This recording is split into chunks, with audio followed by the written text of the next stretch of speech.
పశ్చిమ బెంగాల్లోని పశ్చిమ మెదినీపూర్ జిల్లాలో విషాదకర ఘటన చోటు చేసుకుంది.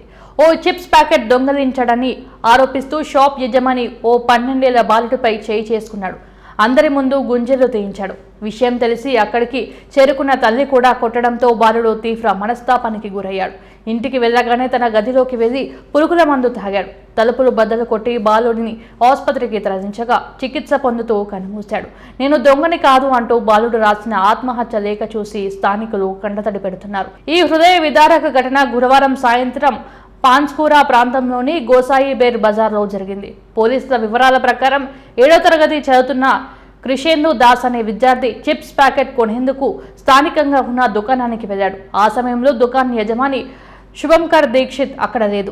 అంకుల్ చిప్స్ ప్యాకెట్ తీసుకుంటున్నా అని క్రిషేందు చాలాసార్లు పిలిచినా ఎవరూ సమాధానం ఇవ్వలేదని, దాంతో బాలుడు చిప్స్ ప్యాకెట్తో అక్కడి నుంచి వెళ్లిపోయాడని మృతుడి తల్లి కన్నీటి పర్యంతమవుతూ పోలీసులకు తెలిపింది.